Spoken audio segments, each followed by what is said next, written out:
le bonheur et la grâce m'accompagneront devant sa face, dans sa présence, tellement de joie, tellement de joie. Nous allons continuer aujourd'hui avec notre série d'enseignements. Et ça sera la 4e partie sur la délivrance et les représailles. Sur la délivrance et les représailles. Et je sais que tout est programmé dans le monde spirituel. Pendant que nous abordons ce sujet de la délivrance, avec le décès de notre sœur Osinachi du côté du Nigeria, ça nous permet également d'avoir de compréhension, de savoir qu'il y a des gens qui sont possédés et qui ont besoin de délivrance. Okay, des gens qui sont possédés et qui ont besoin de délivrance. Et nous avons compris qu'on n'est pas seulement possédé par et commencer à manifester comme un fou. Il y a des gens qui peuvent être apparemment normaux, mais qui sont dans la réalité possédés. Dans la première partie, nous avons défini ce que c'est que la délivrance. Nous avons fait donner la définition. Et nous avons également défini ce que c'est que la captivité. Peut-être pour ceux qui n'étaient pas, seulement pour rafraîchir notre mémoire, nous allons regarder, n'est-ce pas, une fois de plus la définition de la captivité. Quand on dit que tu es captif, ça veut dire que quoi? Quand on dit que tu es captif, on dit que tu es en captivité, n'est-ce pas? C'est l'état d'une personne privée de liberté pendant une période plus ou moins longue. C'est l'emprisonnement dans des limites naturelles ou créées par l'homme. N'est-ce pas? Quand on dit que tu es captif, ça veut dire qu'on crée des limites naturelles. OK? Ça peut être des limites naturelles. Ça veut dire qu'on peut créer un certain environnement et on te permet d'évoluer seulement dans cet environnement-là. En ce moment, on dit que tu es captif. C'est-à-dire quand tu es privé de liberté. Et nous avons expliqué cela par le comportement de certains Africains qui ne savent pas respecter la liberté des autres. OK? Qui aiment forcer les gens à faire leur volonté. Et ça nous a permis de nous élaborer sur le syndrome de Stockholm, n'est-ce pas? En rappel également, nous avons, parce que nos deux passages de base, c'est dans Actes chapitre 16 et Actes chapitre 19. Et dans Actes chapitre 16, où nous allons repartir, nous avons compris quelque chose, n'est-ce pas, sur les représailles. Comment est-ce que Paul a subi les représailles après avoir délivré, n'est-ce pas, cette jeune fille qui était captive, n'est-ce pas, qu'on exploitait. Donc, elle était un sujet de gain pour certaines personnes, vous voyez, et on ne voulait pas la laisser. Et nous avons vu que, comme nous allions à la prière, ça c'est pour Silas et Timothée, n'est-ce pas, nous avons vu cela la dernière fois, et nous avons vu qu'ici ils sont à Philippe, n'est-ce pas, et c'était une province de la Macédoine, ok, et Paul, Silas et Timothée sont là-bas. Et ils disent donc, comme ils partaient à la prière, ils étaient en train de partir à la prière, une servante qui avait un esprit de python. Rappelez-vous, Paul dit une servante. Et nous avons étudié l'esprit de python dans ce ministère, n'est-ce pas? Et nous avons également vu, parce que Dieu nous a donné l'expérience personnelle de l'esprit de python, avec le cas de la sœur Ken, n'est-ce pas? Pour ceux qui sont avec nous depuis quelques années, nous avons vécu cela ici dans ce ministère, avec la sœur Ken, du côté de la France, qui, un an après, n'est-ce pas, le Seigneur lui a accordé cette grâce et a déposé dans son cœur de venir confesser. Et elle a fait sa confession que nous avons fait passer ici, là, n'est-ce pas, pour que nous nous méfions des faux témoignages. Et à l'époque, dans le cas de la sœur Ken, j'avais identifié cet esprit-là, l'esprit de Python. Et Dieu s'était arrangé pour que rien ne vienne perturber cette formation, n'est-ce pas? Il nous avait fermé tous les yeux et nous, on était en train d'observer. Et le moment était donc venu où il a tout exposé, n'est-ce pas? Et nous avons compris comment certaines personnes, n'est-ce pas, sont possédées par l'esprit de Python et racontent du n'importe quoi. Mais c'est l'esprit de Dieu qui permet de comprendre. Et la Bible dit que, et qui procurait un grand profit à ses maîtres en devinant, n'est-ce pas, nous rencontrera. Ayant suivi Paul et nous, elle s'écria en disant, ces hommes sont des serviteurs de Dieu très haut qui vous annoncent la voie du salut. Et elle fit cela pendant plusieurs jours, mais Paul, en étant importuné, se retourna et dit à l'esprit, je te commande au nom de Jésus-Christ de sortir de cette fille, et il en sortit au même instant. Mais ses maîtres, voyant qu'ils avaient perdu l'espérance de leur gain, se saisirent de Paul et de Silas et les traînaient sur la place publique devant les magistrats. Et c'est ce qui se passe beaucoup avec nous qui sommes en Europe. Beaucoup d'Africains en Europe ne sont que les bailleurs de fonds pour leur famille en Afrique. Ce qui fait que quand tu arrives en Europe et tu fais l'erreur d'accepter Jésus, oh, pas chez les musulmans, hein. Tu peux te convertir à l'islam, mais ne tente pas d'aller dans l'église de réveil. Parce que nos familles que nous avons laissées en Afrique, quand ils nous envoient en Europe, pour eux, c'est un investissement. Nous sommes un investissement pour eux. Et quand tu investis, il te faut le retour sur l'investissement. N'est-ce pas? Il te faut le retour sur l'investissement. Et vous allez voir que vous allez entendre le plus souvent, les frères ou les sœurs en Afrique vont dire que, oh, nous, on t'a envoyé là-bas pour que tu transformes la famille, pour que tu fasses aussi de nous quelque chose.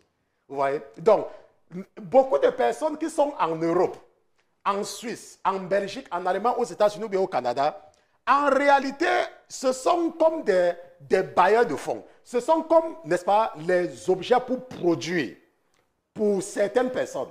Donc, ce qui fait donc que ces personnes peuvent organiser de grandes fêtes. Ces personnes peuvent faire des choses, sachant qu'il y a un esclave qui travaille pour eux en Suisse. Sachant qu'il y a un esclave qui travaille pour eux aux États-Unis ou au Canada. N'est-ce pas? C'est un peu cela. Les captifs. On ne te regarde pas comme un être humain. On s'en fout de ta volonté. Le plus important, c'est l'argent ou ce que tu peux investir dans la famille. C'est ça le plus important. Ta santé, on s'en fout. Si tu veux travailler même 3 boulots, ils s'en foutent. Le plus important, c'est quand on te pose les problèmes, que tu fasses le transfert de Western Union. Tu fais le transfert de MoneyGram. Voilà la chose la plus importante pour beaucoup de familles. Maintenant, quand tu viens en Jésus, Jésus t'ouvre les yeux. Quand tu viens à Jésus.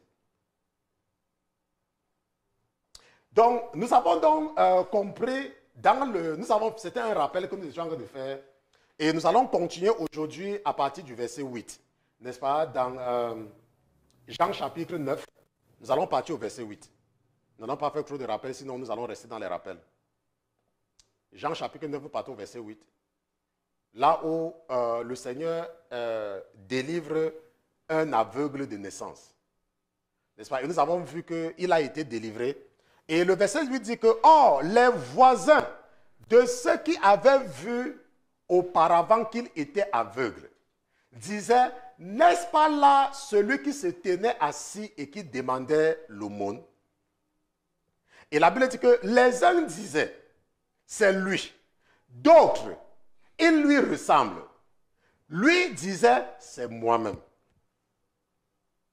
Vous voyez? Vous voyez qu'il y a les gens qui étaient habitués à le voir souffrir. Les gens ne le reconnaissaient que comme un aveugle, quelqu'un qui souffre. Voilà comment certaines personnes te regardent.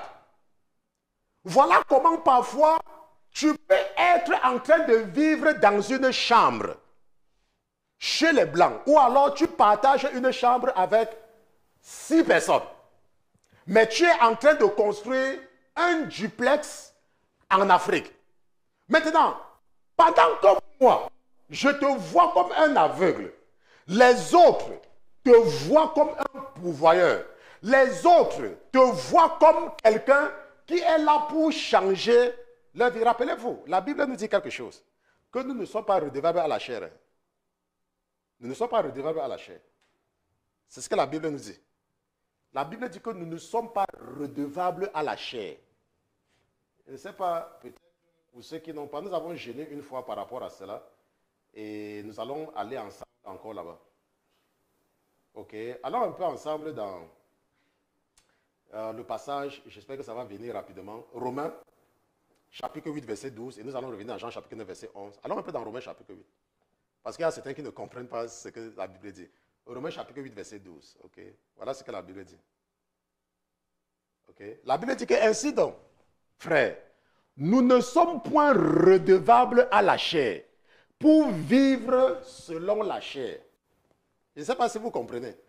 Ça veut dire quoi? Ça veut dire que ce n'est pas parce que ton père t'a envoyé à l'école que tu dois faire quelque chose pour lui. Ce n'est pas parce que ta mère t'a envoyé à l'école que tu dois faire quelque chose pour elle. Hein. La Bible dit que nous ne sommes pas redevables. Pourquoi? Parce que l'or et l'argent appartiennent à l'Éternel. Ça veut dire que ce que quelqu'un t'a fait, ce que quelqu'un t'a donné, n'appartenait pas à la personne. Ça appartenait à Dieu. Parce que tout appartient à Dieu. Je ne sais pas si quelqu'un comprend. Peut-être quelqu'un ne comprend pas le pasteur. Est-ce que tu comprends ce que ça veut dire? La Bible dit que l'or et l'argent appartiennent à l'Éternel. Ça veut dire que moi, comme j'ai aidé beaucoup de gens, moi, quand je partais en classe supérieure, tous mes livres et mes cahiers, puisque dans ma famille, la personne qui me suivait, je partais souvent très vite à l'école, qu'il y avait personne qui me suivait dans la famille. La différence, parfois, ça pouvait être 3 ans derrière. Donc, quand je partais en classe supérieure, j'avais l'habitude de prendre tous mes livres et cahiers et donner à quelqu'un. C'est ce que je faisais. Je donnais les livres, je donnais à quelqu'un. Maintenant, ces gens à qui je donnais, je ne les connais même plus. C'est comme maintenant, nous aidons les gens et nous ne les obligeons en rien. Ça veut dire que nous aidons et nous quittons sur ça. Nous n'allons pas dire que parce que le ministère t'a aidé, tu dois faire ceci. Non. Pourquoi? Parce que la Bible nous dit que nous ne sommes point redevables à la chair. Tu ne peux pas dire que parce que tu as aidé quelqu'un, la personne doit absolument te rendre service. Non, ça ce n'est pas l'esprit de Dieu. Ça c'est l'esprit des ténèbres. Ça c'est l'esprit des ténèbres. Tu ne peux pas. La Bible dit que nous ne sommes point redevables à la chair. Parce qu'il y a des gens qui vont dire, entendez la conversation. Ah, c'est moi qui lui avais fait ceci. Voilà, maintenant il est devenu ceci. Attends. Ce que tu avais donné à quelqu'un ne t'appartenait pas. Hein.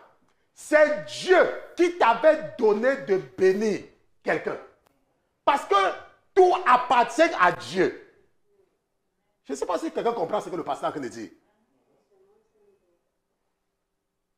Il y a parfois des parents qui vont dire, oh, c'est mon enfant, j'ai porté mon enfant. Attends, tu as porté un enfant, toi, tu es tombé du ciel. On ne t'a pas aussi porté. Et la personne qui t'a porté n'avait pas aussi été portée. Et même la personne que tu as portée là, la personne va aussi porter.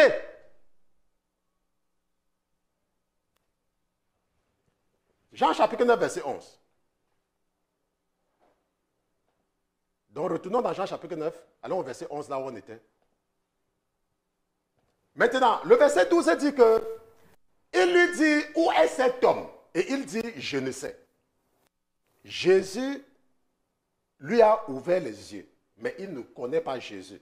C'est pour cela que nous, quand nous intercédons pour les gens, nous ne cherchons pas à savoir s'ils marchent dans la vérité. Ça ne sert à rien. Parce que la Bible nous dit que quand Jésus délivrait quelqu'un, est-ce que Jésus, avant de te délivrer, te demandait si tu crois en lui?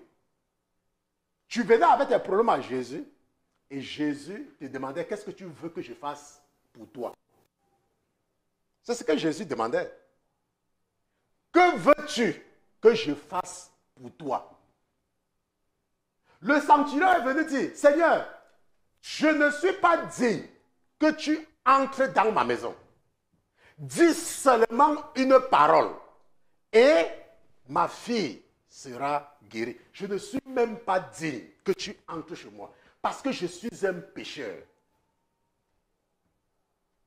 Pour prier pour quelqu'un, tu n'as pas besoin de prier seulement pour les chrétiens.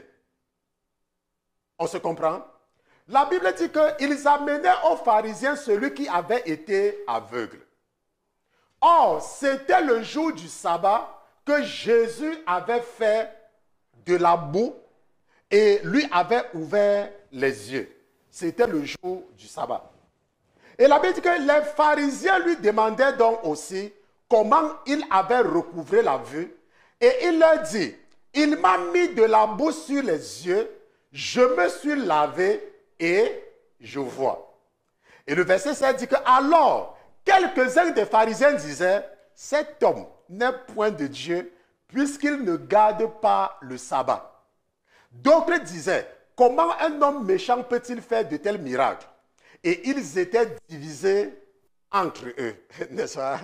Vous voyez, les gens sont en train de dire, ici, là, que parce que Jésus n'observe pas le sabbat, ça veut dire que il n'est pas de Dieu. N'est-ce pas? Parce que Jésus n'observe pas le sabbat. Il n'est pas de Dieu. Parce que Jésus. Et la Bible dit que quoi? Que ce sont les pharisiens. Maintenant, de vous à nous, mes élèves. Je sais que mes élèves, vous qui êtes mes élèves, n'est-ce pas? Qu'est-ce que la Bible dit? La Bible dit que je loue les Juifs, qu'ils ont du zèle pour Dieu, mais un zèle sans connaissance. N'est-ce pas? Maintenant, nous savons que, est-ce qu'ils comprennent ce que c'est que le sabbat? Nous savons qu'ils ne comprennent pas. Hein? Ils ne comprennent pas. Et ils sont en train de dire à la personne qui a institué le sabbat qu'il ne connaît rien. Ils sont en train de dire que Jésus est un pécheur. C'est ce qu'ils sont en train de dire. Que les miracles que Jésus fait là, c'est un pécheur. Il ne connaît pas la Bible. C'est pour cela que Jésus ne connaît rien. Cet homme n'est point de Dieu parce qu'il ne garde pas le sabbat. Maintenant, rappelez-vous, la Bible dit que les pharisiens, ce sont les pharisiens dans l'église. Je vous ai parlé des pharisiens des temps modernes. Les gens qui sont dans l'église tout le temps pour juger les gens là, ils sont dans l'église. Maintenant, je vous ai toujours dit, même quand Paul était dans son ministère, Paul avait beaucoup d'opposants. Les gens s'opposaient beaucoup à Paul. Et Paul avait dit à ces gens-là que la prédication de la parole, ce n'est pas la bouche. Ce n'est pas la bouche. C'est la manifestation de la puissance. Tu ne peux pas me dire que, oh, Dieu avec moi, Dieu avec moi. Et tu n'as pas de track. En anglais, on parle de track record. Tu n'as pas de track. Il n'y a pas quelqu'un qui peut dire que depuis que je suis ici, ou alors quelqu'un ne peut pas dire que oh, j'étais malade, ou alors quelqu'un ne peut pas dire que j'étais ceci, et tu as prié pour lui, et la personne a guéri. Tu n'as pas de track. Tu n'as pas de track. Il n'y a pas de track. Il n'y a pas quelque chose. Il n'y a pas quelqu'un qui peut venir témoigner de ce que tu as, du miracle que tu as opéré dans sa vie. Il n'y en a pas. Mais ce que tu vas faire, c'est aller sortir ta grosse bouche pour raconter des inepties et blasphémer. Jésus opère des miracles. Mais certains disent qu'il n'est pas de Dieu. Pourquoi? Parce qu'ils n'observent pas ce qu'ils n'ont pas compris. Alors on peut dans Hébreux chapitre 4. Et vous allez comprendre que les Juifs n'ont rien compris au sabbat. Hébreux chapitre 4. Hébreux chapitre 4. Et la Bible parle, à partir du verset 1 de quoi? Craignons donc que la promesse d'entrer dans son repos nous étant laissée, quelqu'un de vous ne paraisse y renoncer. La promesse d'entrer dans son repos. La promesse. La Bible dit que car l'heureuse promesse nous a été faite aussi bien qu'à eux. À nous aussi bien à eux. Mais cette parole qu'ils avaient entendue ne leur servit point. Parce que ceux qui l'entendirent n'y ajoutaient point de foi. Pour nous qui avons cru, nous entrons dans le repos. Suivant qu'il a dit, c'est pourquoi j'ai juré dans ma colère, ils n'entreront point dans mon repos. Cependant, ces œuvres étaient accomplies depuis la création du monde. Maintenant, car l'Écriture a parlé ainsi quelque part du septième jour. Dieu se reposa le septième jour de tous ses ouvrages. Et ici encore, ils n'entreront point dans mon repos. Ils n'entreront point dans mon repos. Maintenant, ça veut dire que quoi? Paul explique, il dit, puis donc, qu'il ne laissera pas d'y entrer quelques-uns, et que ceux à qui l'heureuse promesse a été premièrement faite, n'y sont point entrés à cause de leur incrédulité. Dieu détermine de nouveau un certain jour. Dieu détermine de nouveau un certain jour.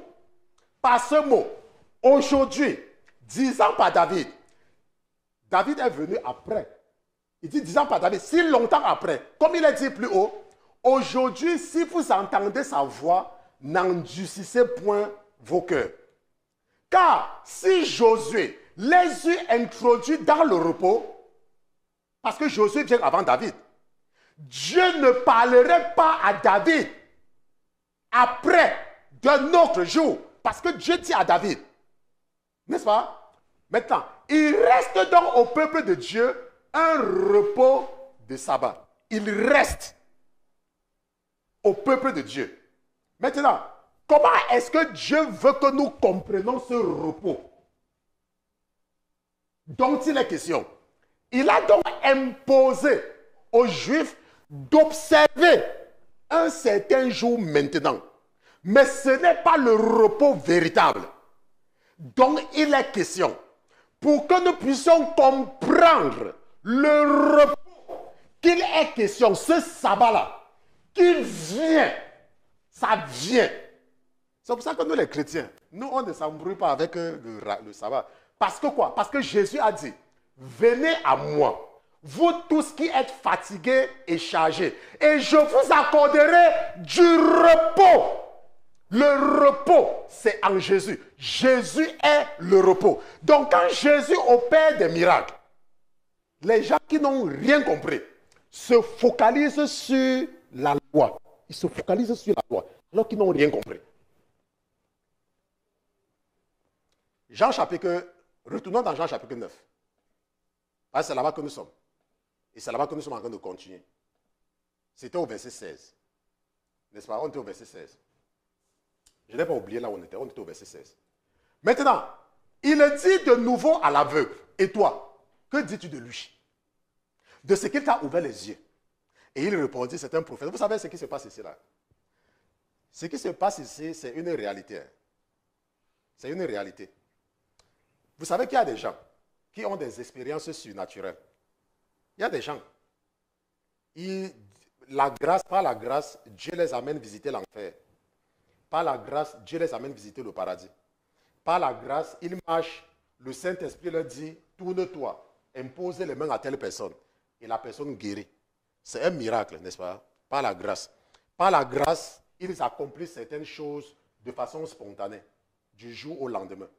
Et ce qui se passe la plupart du temps, c'est qu'il y a des gens que, parce que quelqu'un vient te dire que j'ai visité l'enfer, parce que quelqu'un vient te dire que j'ai visité le paradis, il commence à t'enseigner la Bible et tu commences à le suivre. Qu'est-ce qu'il connaît? Il ne connaît rien. Il y a un temps de formation. Dans chaque chose, nous devons être formés. Dans chaque chose. Je me rappelle à l'époque, quand le Seigneur a eu pitié de moi et qu'il m'a confié au prophète pour ma formation, il était pressé. Il a dit non, ça doit suivre quelques années. Et vous voyez que, parce que celui-ci a reçu un miracle, les pharisiens, parce qu'on ne devenait pas pharisien du jour au lendemain, on connaissait la loi. Les pharisiens maintenant sont en train de lui demander son avis. Et toi, qu'est-ce que tu penses? C'est pour ça que vous allez voir qu'il y a beaucoup de personnes qui se lancent à suivre des hérésies. Comme il y a une jeune fille, comme m'a montré sa vidéo, qui dit que Jésus lui a dit qu'il est le Père. Et qu'il est le Fils. Et qu'il est le Saint-Esprit, Jésus lui-même. Et que le Covid, c'est l'invention des Blancs, que c'est la marque de la bête, le vaccin contre le Covid. N'importe quoi.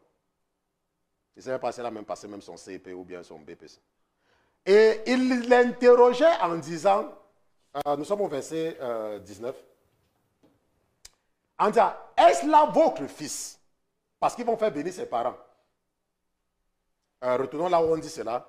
Mais les Juifs ne crurent pas que cet homme eût été aveugle et qu'il eût recouvré la vue jusqu'à ce qu'il eusse fait venir ses parents.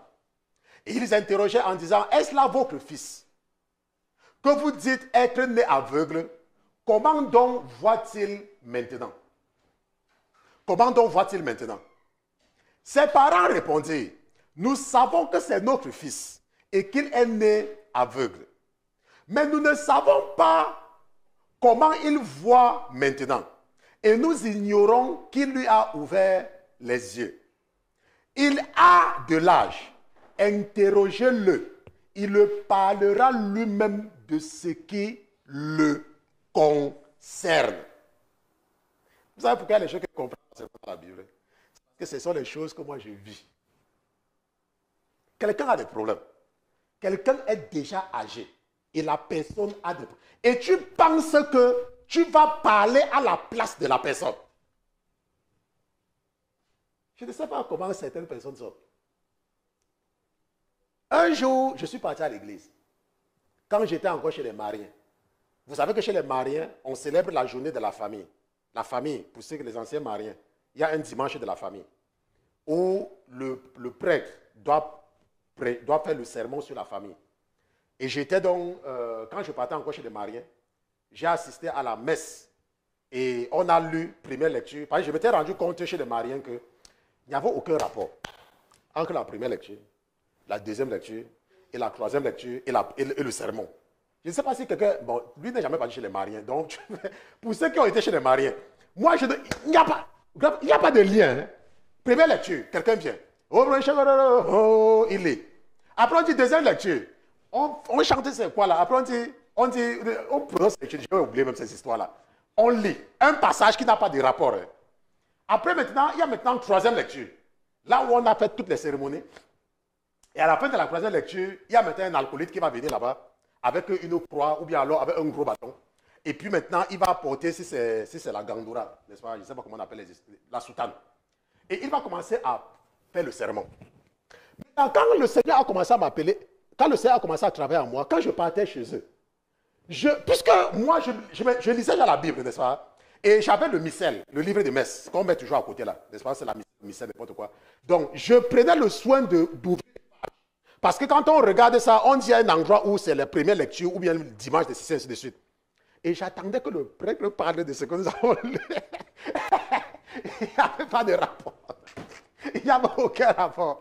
Bon, maintenant, ce qui m'avait intéressé un jour, c'est que j'avais assisté à une messe où c'était le dimanche de la famille. Et le prêtre est venu. Il a dit, aujourd'hui, nous célébrons la famille. Moi, je ne suis pas marié. Je ne sais pas ce que je vais donner comme conseil aux familles. Et le sermon avait duré 5 minutes. Vous savez pourquoi je n'ai jamais oublié ça? Parce qu'il était réaliste. Le sermon, la plupart du temps, chez les mariés, dure 20 minutes. Ça n'a pas fait 5 minutes, c'était fini. Et la messe est finie vite le jour-là. Et nous sommes partis. Il a dit, je ne suis pas marié. Je n'ai pas d'enfant. Sur la base de quoi je vais donner le conseil à une famille? Sur quelle base? Mais il y a des gens, dans des familles, qui ne sont pas mariés. On ne les a même jamais proposé le mariage. Ils n'ont même jamais vécu chez quelqu'un. Qui vont venir chercher à donner les conseils à quelqu'un qui est dans le mariage. Tu n'as jamais été marié. Jamais. Tu ne connais rien du mariage. Rien. Tu n'as même pas les enfants. Tu n'as jamais été marié. Quelqu'un ne t'a jamais proposé. Ce n'est même pas que tu es entré, tu es sorti. Mais quelqu'un a les problèmes dans le mariage. Tu viens lui donner les conseils. Ce n'est pas la sorcellerie, c'est quoi? Attendez, ce n'est pas la sorcellerie, c'est quoi? Quelqu'un m'a appelé un jour. Oh, pasteur Christian, voilà. J'ai demandé à la personne que, maman, dis-moi un peu, tu t'es marié quand? Comme tu m'appelles pour me parler d'un problème de mariage, dis-moi un peu le jour que tu t'es marié, je n'étais pas au courant. Tu n'as jamais été marié. Et tu appelles quelqu'un qui est marié pour lui donner les conseils de mariage. Je dis, ce n'est pas la sorcellerie. Qu'est-ce que tu en sais? Tu ne connais rien. C'est comme si tu es en train de me dire que je suis dans une église. Toi, tu n'as même pas un studio où il y a même peut-être un ordinateur avec un clavier. Et tu vas venir dire aux gens qui gèrent une église ce qu'il faut faire. Qu'est-ce que tu en sais? Tu connais quoi? Quelle est l'expérience que tu as? La personne m'avait carrément appelé. Je lui ai posé la question. Tu t'es marié pour donner les conseils à un couple. Dis-moi un peu le jour que tu t'es marié, avant que je ne sois pas au courant. C'est pour cela que voilà les parents de cet aveugle qu'on convoque pour leur enfant qui est mature. Et on veut qu'il parle pour lui. Les parents disent que maintenant, il est mature, non? Si vous voulez quelque chose, est-ce qu'il ne connaît pas parler? Demandez-lui. Vous venez nous demander pourquoi. Est-ce que vous ne pouvez pas vous adresser à la personne qui est déjà mature, vous venez de demander que notre problème dedans, c'est quoi?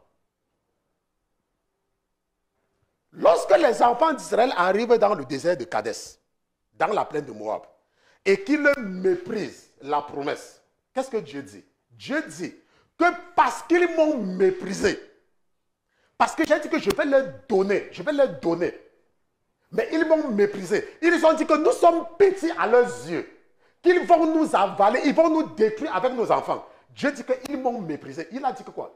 Il a juré que cette génération-là, de 20 ans et plus, n'entrera pas dans cette promesse. 20 ans en montant. Ça veut dire que Dieu qui nous crée considère que quand quelqu'un a 20 ans, il est responsable. 20 ans, Dieu. Ici en Amérique, parce que moi je travaille à l'hôpital, quand tu prends rendez-vous pour ton enfant, de 0 ans jusqu'à 19 ans, quand l'enfant peut voir le médecin, la loi dit que le père ou la mère doit être là. Sauf si le père décide de rester sur son téléphone pendant que... Mais le père et la mère. Maintenant, et ceux qui veulent éviter les procès, pas dans les pays qui comprennent la loi. Hein. Quand un médecin veut parler à ton fils, il exige que le parent doit être là. Maintenant, quand l'enfant a 20 ans, même si tu es sa mère, tu appelles pour voir son dossier médical, on te dit que tu as besoin de son consentement. On dit que tu as besoin de son consentement parce que maintenant, c'est sa vie. C'est lui maintenant qui doit décider. Nous, on comprend parce qu'on est chez les Blancs. Nous, on comprend. Mais en Afrique, vous allez voir les parents africains qui ont les vieux papas de 30 ans. Maintenant, en Afrique aussi, parfois, on peut comprendre pourquoi. Si tu es un vieux papa, tu as 30 ans, tu vis encore chez tes parents. Ils vont te donner l'autorité comment? Si tu as 40 ans, tu dors encore sous le toit de tes parents. Ici, chez les Blancs, c'est plus compréhensible parce que quand un enfant a déjà 21 ans, 22 ans, il commence à faire son petit, c'est un chang-chang, n'est-ce pas? C'est un ching-ching-ching, n'est-ce pas? Et n'est-ce pas? Oui. Mais il y a des vieux papas en Afrique qui vivent encore sous le toit, n'est-ce pas, à 40 ans. Il y a les papas. Et en ce moment-là, si à cet âge-là, tu vis encore avec tes parents, bien sûr, parce que ce sont eux qui te nourrissent à cet âge, ils vont t'imposer leur volonté. C'est pour ça que certains parents africains ont encore cette mentalité-là, n'est-ce pas? Maintenant, ce que nous comprenons, c'est quoi? Ce que nous comprenons, c'est que les parents de cet aveugle se sont comportés comme nous devons nous comporter. Respecter l'âge et l'opinion des enfants. Demandez-lui, lui-même, il va parler pour lui-même. Ok? Maintenant, la Bible nous dit que ses parents disent cela parce qu'ils craignaient les Juifs, car les Juifs avaient déjà arrêté que si quelqu'un reconnaissait Jésus pour le Christ, il serait chassé de la synagogue. Vous allez croire que ce sont les blagues. Ce n'est pas, c'est vrai, même parmi nous là. Il y a des gens. Il y a quelqu'un qui a, et je vais même revenir sur le problème, je remercie le Saint-Esprit qui m'a rappelé ça. Il y a un pasteur en Afrique. Il avait demandé à ses membres de son église de sortir de toutes nos activités. Un pasteur, nous, ça ne nous a pas dérangé. Parce que nous aidons les gens. Nous, dans ce ministère, nous aidons les gens. Nous avons la grâce d'avoir des gens en Belgique, en Suisse, aux États-Unis, au Canada et tout qui financent ce ministère. Je tais toujours leur nom, mais ce sont eux qui financent ce ministère. Maintenant, ce pasteur-là a demandé à ses membres de sortir de nos activités pour des raisons qui lui sont propres. Et voilà donc une personne de son église est venue voir quelqu'un de nos... Que, ouais, pardon, j'ai un problème. Je veux ton aide. N'est-ce pas? Et on lui a dit qu'il faut aller demander à ton pasteur si nous pouvons t'aider. Parce que votre pasteur avait dit que vous ne devez plus être avec nous. Donc maintenant, comme tu viens nous demander de l'aide, hein, va demander à ton pasteur si tu peux venir nous demander de l'aide. La personne dit que non, moi je ne suis pas dans les problèmes là. Et on dit comme attends, ton pasteur a dit que tu ne dois plus suivre nos activités et tu es parti. Maintenant que tu as besoin d'aide, il faut que tu partes demander à ton pasteur. Parce que c'est lui qui doit te dire encore de venir te demander de l'aide. Ne soyons pas bêtes. Hein. Ne soyons pas bêtes. Et je profite pour dire à tous ces gens-là, vous tous là, qui avez quitté nos activités, si vous avez des problèmes, ne venez pas nous voir. Hein. Allez demander à votre pasteur de vous aider. Puisque vous avez demandé de sortir de nos forums, et vous êtes sortis, si vous avez des problèmes, ne venez pas. Et j'ai donné cette instruction à tous ceux qui sont avec nous. Si quelqu'un qui avait quitté nos activités te demande de l'aide, dis-lui d'aller demander à ce pasteur-là d'abord. Et que le pasteur-là doit l'autoriser avant qu'il vienne te demander, avant que tu lui donnes. Parce que vous savez qu'il y a des pasteurs qui regardent des gens comme des fournisseurs. Ça veut dire que quand ils te regardent, ce qu'ils voient, c'est la dîme. Il est prêt à saboter un autre pasteur pour que tu commences à payer la dîme dans son église. Mais ce qu'ils oublient, c'est que les enfants de Dieu ne sont pas bêtes. Les enfants de Dieu ne sont pas bêtes. Tu vas peut-être parler du mal d'un pasteur pour que quelqu'un t'envoie sa dîme, mais avec le temps, tu vas le chercher lui-même, tu vas le voir, parce qu'il va découvrir que tu n'es qu'un vendeur d'illusions.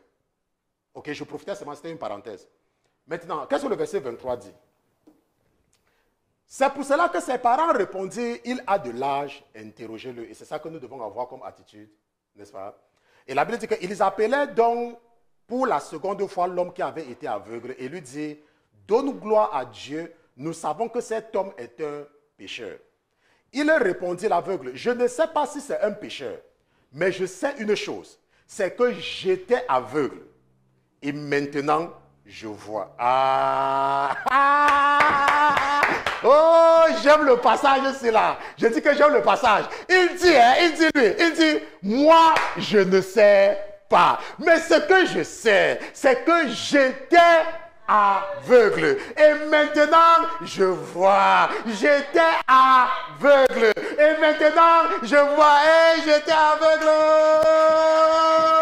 J'étais aveugle. Maintenant, je vois. Oh, maintenant, je vois. Oh, maintenant, je vois. Je vois très bien avec mes yeux. Je vois bien avec mes yeux. Mon oncle m'appelle. Christian, il faut qu'on commence à faire le business des terrains. Je dis, quand je partais acheter le cahier un jour, je dois maintenant faire le business avec toi pour acheter les terrains. Pour que quand j'achète les terrains, tu ne pas te construire sur ça. Laisse-moi te dire, ce que Jésus fait, c'est ouvrir nos yeux. Comme ça là, coro. C'est ce que Jésus fait. C'est pour ça que vous allez voir que les familles païennes détestent les églises de réveil jusqu'aux os. Parce qu'ils savent que quand tu vas commencer à partir dans l'église de réveil, ils ne pourront plus t'exploiter. Ils savent. Vous croyez que les familles païennes s'opposent aux églises pourquoi? Vous croyez que les familles païennes s'opposent aux églises pourquoi? C'est parce qu'ils savent que leur exploitation là, qu'ils t'exploitaient là, dès que tu vas commencer à suivre les pasteurs, c'est fini. Les pasteurs vont ouvrir tes yeux et tu vas commencer à voir coro. Ton cousin ne pourra plus t'appeler pour te raconter un mensonge. Écoute-moi les choses. Ton cousin t'appelle. Oh, depuis que tu es parti, tu ne m'as même jamais aidé. Voilà mes enfants qui te passent à l'école. Je t'ai envoyé faire des enfants. Attends, je t'ai envoyé faire des enfants. Donc tu vas partir faire tout un village pour que moi, je travaille, je ne mange pas bien, j'envoie l'argent tout le temps pour que tu envoies tes enfants à l'école. Écoute-moi quelque chose. Moi, je travaille, je ne mange pas pour envoyer tous tes enfants à l'école. Et vous savez ce qui se passe? Vous savez ce qui se passe? Je vais vous raconter une histoire. Mon frère, que je suis directement, lui, il n'était pas en Jésus. Il avait ses 4 enfants. Il avait fait un enfant avec ses quelle femme là-haut. Il avait fait un autre enfant avec quelle femme là-haut. Et puis, à l'autre, il a fait des jumeaux. Et puis, je sais peut-être 5. Maman, il y a une soeur là que j'aime. Elle aime tout dire. Maman, maintenant, j'arrive chez les Blancs. L'autre m'appelle. L'autre dit, oh, tonton, je dois aller à l'école. Je dis, la rentrée approche. Après l'autre aussi, qui était aussi avec la femme de tonton, je veux aussi passer à l'école. Après l'autre aussi qui était avec tonton. Attends. Donc lui, il a passé le temps à faire les enfants avec les femmes à gauche, à droite, pour que c'est moi qui les envoie tous à l'école. Hey! Voilà comment Jésus nous ouvre les yeux. Mais quand j'étais dans le monde, je devais sentir que c'est ma responsabilité. Vous voyez un peu? Je devais sentir que c'est ma responsabilité. Si je n'étais pas en Christ. Mais étant en Christ, ça met dans mon cœur que ce n'est pas ta responsabilité. Celui qui a fait ces enfants-là doit s'occuper. Tu fais les enfants, tu t'occupes de tes enfants. Je peux t'aider volontairement, mais ce n'est pas une obligation. Parce que vous savez comment les gens du monde font. S'ils vous demandent l'argent, Vous savez combien il peut vous demander l'argent d'abord? Il commence à vous appeler. Qu'est-ce que vous avez fait? C'est comment? Ça va? C'est comment? Non, ça va. On raccroche pour une première fois. Mais c'est comment encore? Depuis là, je t'appelle. Ça va. On fait semblant qu'on s'appelait seulement pour saluer. Après une autre fois, on a fait. Vraiment, je ne sais pas. Quand tu m'as appelé, même là, je te dis, j'étais en train de. Ma tête là, ça ne va pas. Tu dis que maintenant, dis-moi non. Dis-moi non. Dis-moi non. C'est comme ça qu'on te pose le problème. Et si tu n'aides pas, on va te saboter le nom. On va te saboter. On va commencer à raconter comment. Laisse-moi te dire. Si tu veux, va raconter que je suis mauvais. Ça change quoi sur ma vie? Donc, je vais m'occuper d'un village. Je travaille. Je dors dans une chambre parce que je m'occupe d'un village. Jésus a ouvert les yeux de cet aveugle-là. Nous, les chrétiens, c'est ce que nous faisons dans ce ministère quand quelqu'un a des problèmes. Et la personne saisit quelqu'un qui nous connaît. N'est-ce pas? On voit si on peut aider la personne et on utilise nos ressources pour aider la personne. Et nous n'aidons pas en fonction des pays. Nous aidons parce que le Saint-Esprit a déposé en nous d'aider. C'est pour ça que nous aidons. Et nous ne voulons pas que quelqu'un exploite qui que ce soit. N'est-ce pas? C'est ça que nous évitons. Parce que l'église, ce n'est pas le Ndjangé, ce n'est pas la tontine. Ok? L'église, c'est le corps de Christ. On ne vient pas à l'église, on n'est pas membre d'un forum parce qu'on sait qu'on aura le problème, on va nous aider. Non. On est membre d'un forum parce qu'on veut écouter la parole de Dieu. La Bible dit au verset 26, et je vais demander à la régie de partager mon écran, je ne sais pas. Il dit encore, que t'a-t-il fait? Comment t'a-t-il ouvert les yeux? Et il répondit, je vous l'ai déjà dit et ne l'avez-vous pas écouté? Pourquoi voulez-vous l'entendre de nouveau? Voulez-vous aussi devenir ses disciples? Alors il l'injuriait et dit, c'est toi qui es son disciple. Pour nous, nous sommes disciples de Moïse. Et la Bible dit que nous savons que Dieu a parlé à Moïse, mais pour celui-ci, nous ne savons d'où il est. Je n'ai pas besoin d'expliquer cela. L'homme répondit, c'est une chose étrange, que vous ne sachiez pas d'où il est. Et cependant, il m'a ouvert les yeux. N'est-ce pas? Et le verset 41 dit que, oh, nous savons que Dieu n'exauce point les méchants. Mais si quelqu'un honore Dieu et fait sa volonté, il l'exauce. On n'a jamais entendu dire que personne n'ait ouvert les yeux à un aveugle né. Maintenant, je vais vous expliquer pourquoi est-ce que Dieu a préparé cet homme. Parce que nous avons vu que à aucun moment, dans la délivrance de cet homme, on ne parle de démons. Hein? Est-ce qu'on a mentionné démons ici? Là? On ne parle pas de démons. Hein? N'est-ce pas? Dieu a créé cette situation parce que, vous savez, quand Jésus est venu, il fallait que Jésus fasse ce que personne n'avait fait avant lui. Il fallait qu'il le fasse. Ce que personne. Pourquoi? Parce que comme les pharisiens disaient ici, là, que nous savons que Dieu a parlé à Moïse. N'est-ce pas? Pourquoi? Parce que Moïse a opéré des miracles. Et les Juifs, c'est difficile pour eux de croire à quelqu'un d'autre que Moïse à cause de ce que Dieu a utilisé Moïse pour accomplir. Donc quand Jésus vient, il faut que Jésus opère un certain nombre de miracles. Par exemple, Jésus marche sur l'eau. Moïse a divisé l'eau. Mais Jésus, pour prouver que Moïse ne pouvait pas, pour que Moïse puisse faire passer les enfants d'Israël, il avait une seule option, c'était de séparer l'eau. Mais lui, parce qu'il dépasse Moïse, lui, il va marcher sur l'eau là. Lui, il va marcher sur l'eau. C'est pour ça que Jésus s'arrange à ce que la scène de marcher sur l'eau ait lieu dans la Bible. Moïse n'a pas marché sur l'eau. Moïse ne pouvait pas marcher sur l'eau. Moïse a séparé, Josué a séparé. Mais moi, parce que je suis le Fils de Dieu, je marche sur l'eau. Et je commande à l'eau de rester tranquille. C'est pour ça qu'il va s'arranger pour qu'il y ait la tempête. Et il va demander à la tempête de se calmer. Les gens vont dire que non, l'affaire c'est, non, tu es vraiment quelqu'un.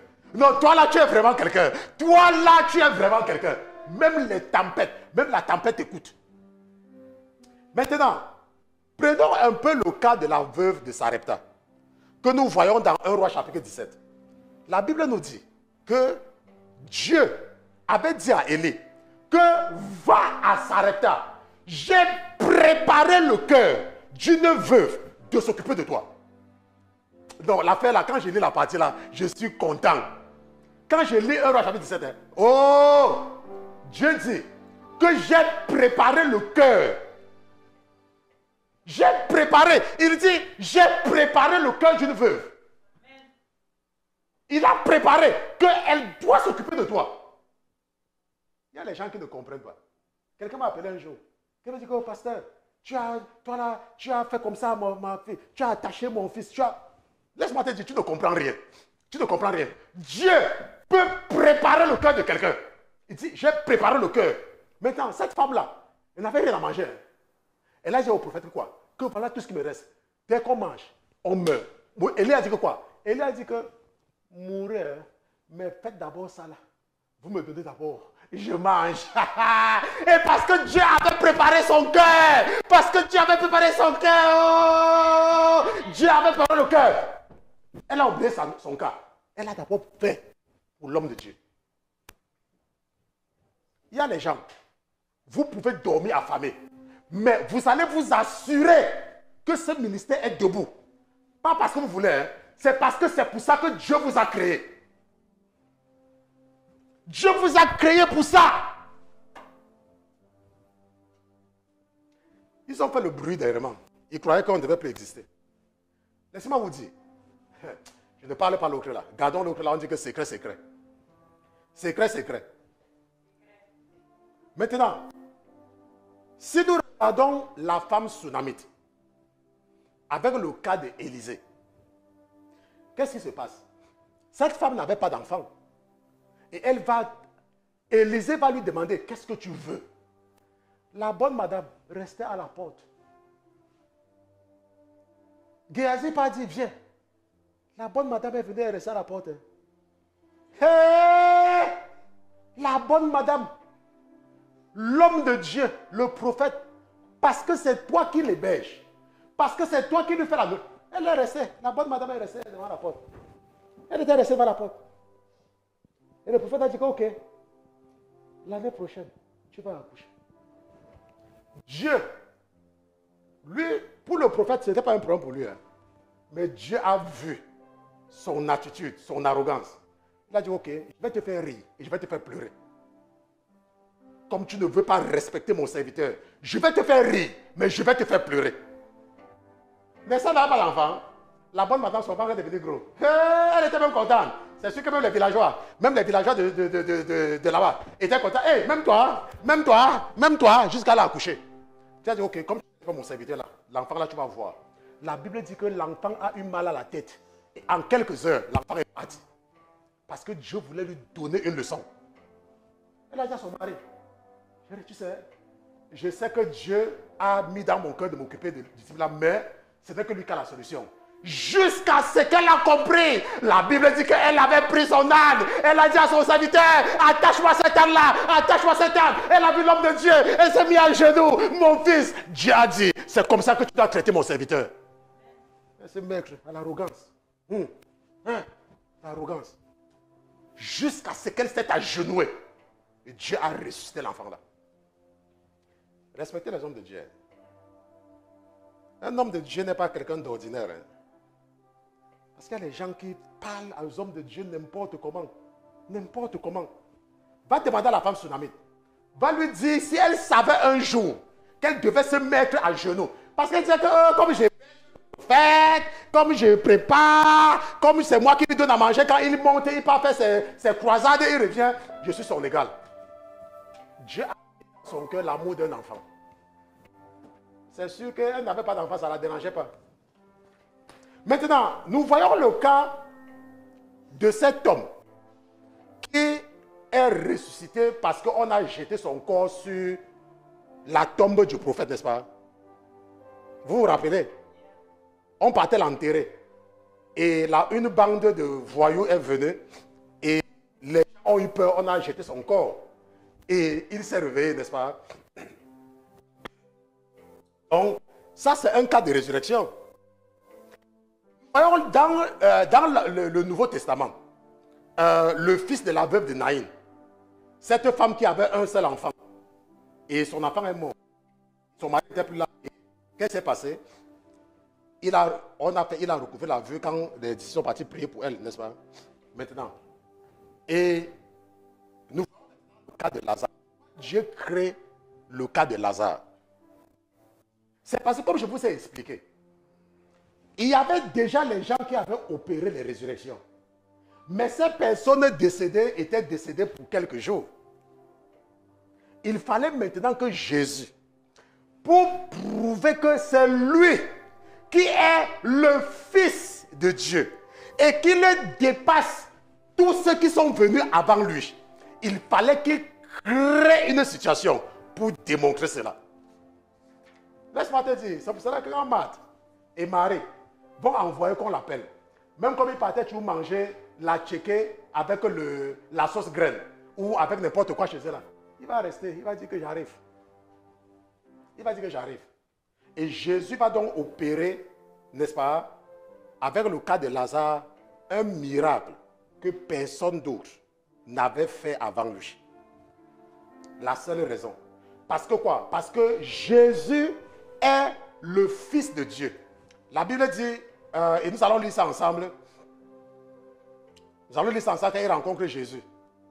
Maintenant, Jésus ayant appris qu'il l'avait chassé, et l'ayant rencontré, il lui dit, crois-tu au Fils de Dieu? C'est Jésus qui parlait. Parce qu'il y a des gens qui vont dire que oh, Jésus c'est le Père c'est le Fils c'est le Père, le Père c'est...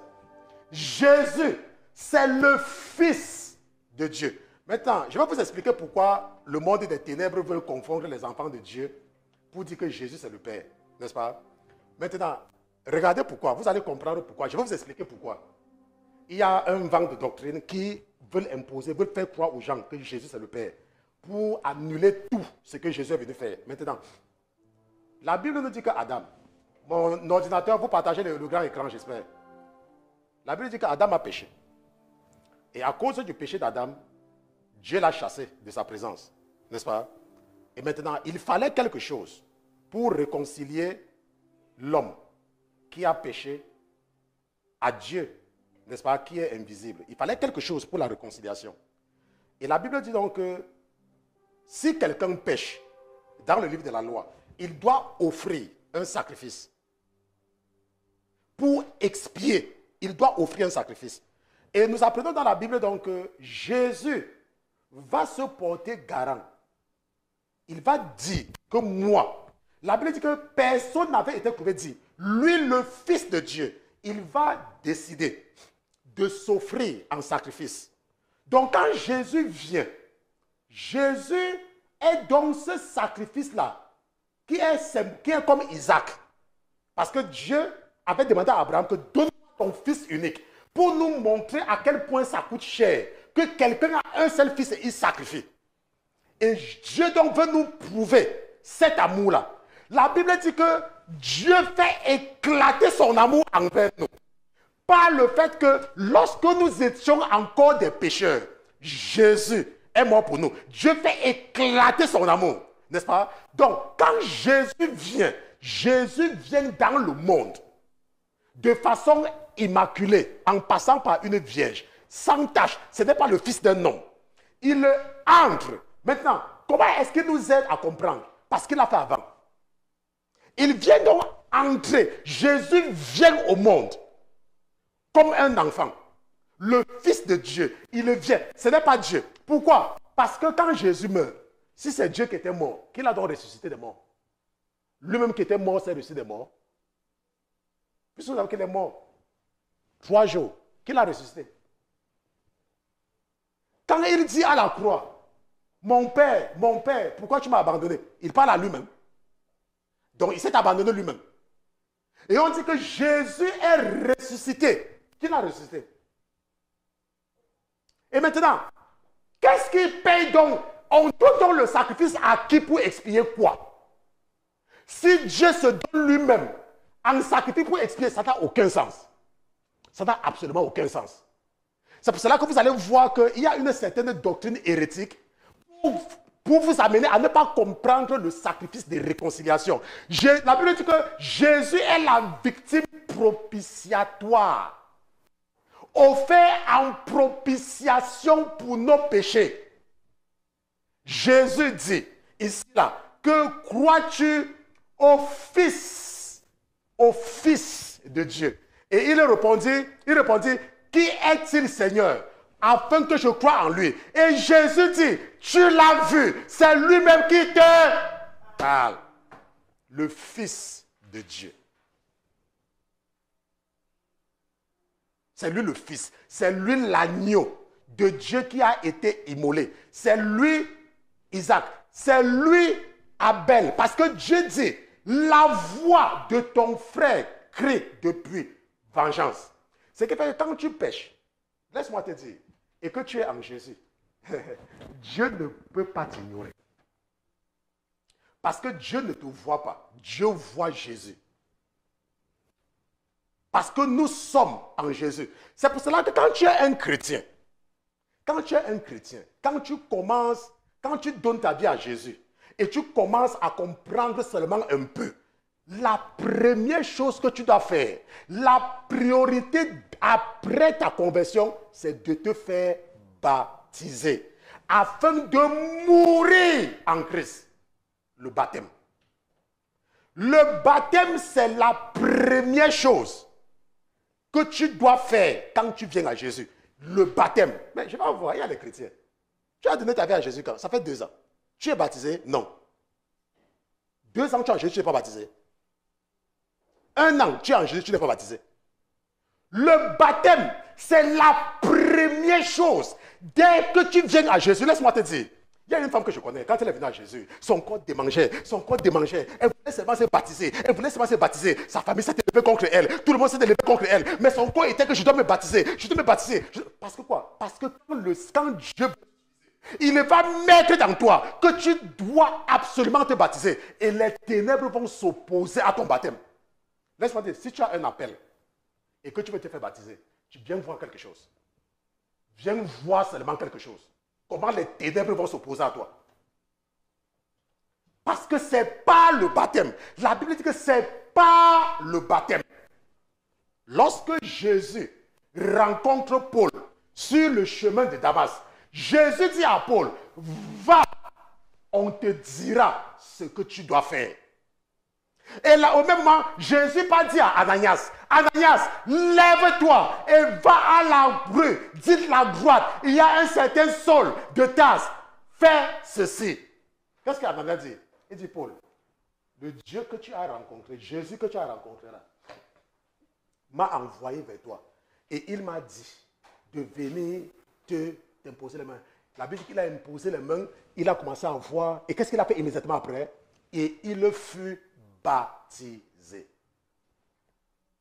Et il fut baptisé.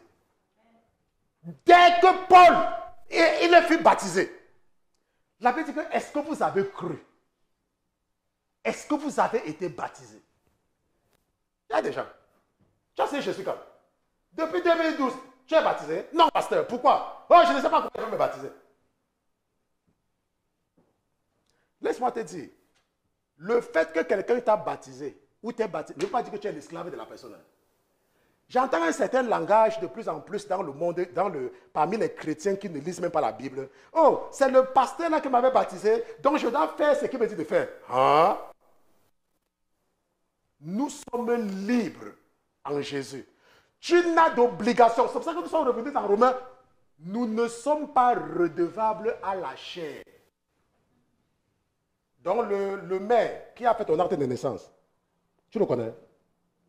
Le maire qui a fait ton acte de naissance. Donc comme c'est lui qui a fait ton acte de naissance là, tu dois le voter chaque fois qu'il se présente aux élections. Vous allez voir qu'il y a des chrétiens. Oh, c'est lui qui m'avait baptisé. Hein? Moi, je ne peux pas faire ce qu'il... Hein? Quelqu'un a reçu l'autorité de baptiser, c'est tout. Son autorité s'arrête là-bas. C'est-à-dire quelqu'un a fait son acte de naissance que tu dois voter pour lui chaque fois qu'il se présente sur les élections. Ok, nous allons nous arrêter ici, nous allons prier. Nous allons nous arrêter ici. Ce n'est pas si nous allons continuer avec la délivrance. Mais ce que nous avons compris, c'est que quand tu veux t'engager dans la délivrance, ou quand tu es utilisé par Dieu pour la délivrance de quelqu'un, laisse-moi te dire, tu seras persécuté. Tu dois t'attendre aux représailles. Nous voyons que tout ce qui se passe avec cet aveugle, c'est parce qu'il a reçu sa délivrance. On ne célèbre pas sa délivrance. L'ennemi va toujours se focaliser sur les représailles. L'ennemi va toujours s'assurer qu'il va te frustrer dans le travail. Pourquoi? Parce que tu délivres les gens. Parce que ton message énerve. Parce que ton message ennuie. Parce que ton message ouvre les yeux. L'homme là a dit, je ne sais pas, mais tout ce que je sais, c'est que j'étais aveugle. Et maintenant, je vois. Et c'est ça l'avantage de la prédication de la croix. Même comme en ce jour, nous pleurons notre sœur au Sinachi, nous allons remercier le Seigneur pour ce qu'il a fait pour nous avec cette série d'enseignements. Je ne sais pas s'il va continuer la dimanche prochain ou ça sera quelque chose de nouveau.